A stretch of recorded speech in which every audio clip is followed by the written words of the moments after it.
Burning Daylight is about the nature of falling, making mistakes, messing up, and then getting back up again, learning from those mistakes, learning from your past, and leaving it behind in favor of the new and a better version of yourself. And also accepting that we're human and that we as humans have pain and that we can go through it.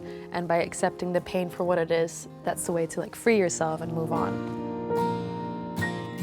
Then it starts like, and she just slowly starts, sorry, just The first time I met Jordan was in a studio session here in the Netherlands. Basically, I walked into the session and this big bubble of energy just came into the session with me, and I thought, who is she?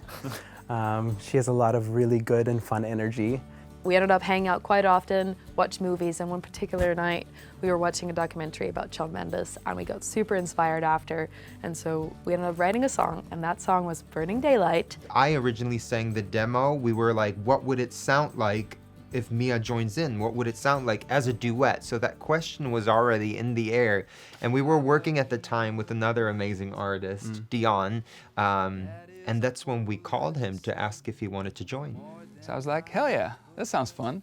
And the minute I walked into the room, we had like this click in our eyes and we're like, I know you, like this is gonna be fun. Not only did we rewrite the song with Dion because we really wanted, of course, his story and his part of this song to be very much like his world. So we went into the studio also with Luc van der Grinte, the producer, and he recorded them both. We made this first demo version, and I think, yeah, we could say like that was the day that Burning Daylight, the actual demo, was born. Right. Later, months later, Duncan and I were supposed to be on vacation and not working, but we accidentally got a very good idea. We thought of Burning Daylight, and we thought, what would happen if we brought this to Eurovision as an option? So we needed to finish the song to send it off into submissions, and Duncan and Jordan thought it would be really good to have Sean Meyer produce it, who they knew through their management. We ended up sending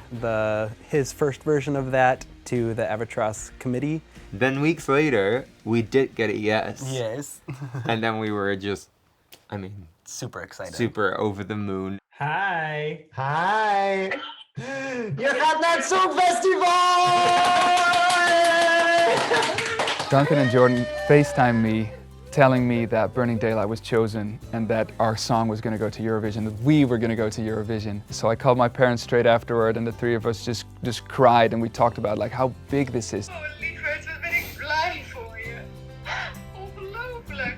Such a beautiful experience and so great to be a part of right now. It was just a moment of understanding like all the hard work for many years to work on my talent and skills, I guess are finally going to be seen. It's very exciting, and to be able to represent the country where I'm from, where I was born and raised, that made me who I am basically, and that it feels surreal and amazing.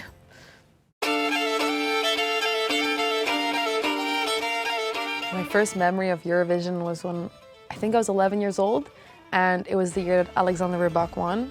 And I remember just being so inspired by his performance and the way he had so much fun on stage, and that he played violin, which I played violin since I was 3 years old, and so I was very inspired to start writing songs, and that's how my dream started to one day be on that stage. So it's honestly insane that this dream is coming true. If I could tell my inner child from 11 years old that this is happening, she'd be like,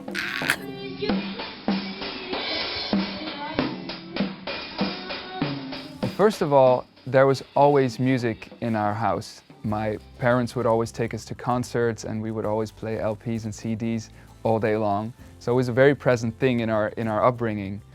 So I can't remember exactly how old I was, but we were watching Eurovision with the entire family, and I remember thinking, it's so cool that they all speak the same language. It's all music, but it's a different dialect. And the fact that that brings so many people together each year, to me, it's really about that connection and being more the same than we are different, and I still feel that about it. Het is echt dat je zo'n chille loop hebt, weet je wel, maar dat je eigenlijk zijwaarts loopt. Duncan and Jordan are really the creatives of this project, which starts with their co-writers and co-creators of the song, but they're also continuously throwing ideas against the wall, for us to think about in terms of like what the act is going to look like and what the video is going to look like. So like everything creative, they're being a part of and they're suggesting things, and we're all kind of creating it together. Nee, wat we willen doen is... dit eerst afmaken, dan gaan we er mee aan. So the music video of Burning Daylight is really, well, beautiful, but also very interesting because it was made in VP, which is short for virtual production. Yeah, it was something really special to work with, but also just behind the scenes to see. Everything was virtual, and although on your TVs and on your computers it looks very real, it doesn't look the same in person as it does in the video. The music video is about the journey of letting go of pain. So we walk through our own memories. It's very personal because of this. Yeah, because we both have had in our past different experiences that were painful at the time but really shaped us. So even though the experiences were different and the memories that we visit were different, the underlying pain and lessons that we gain from it are universal. So that's what connects us as humans, which is, I think it's really cool. I think, especially because Dion, Mia, you and I, we all come from a songwriter and a storytelling perspective. And that means that the message of this song, which is beautiful in my opinion, is the most important thing of this whole process. Long story short, the message is about letting yourself go, have yourself be free, be exactly who you want to be. Don't give a about what other people think. And if something doesn't work for you, know that you have the personal power and the choice to change that and to make things better. And your worldview and you yourself will be happier for it. You can really say goodbye to your old life and become a better version of you.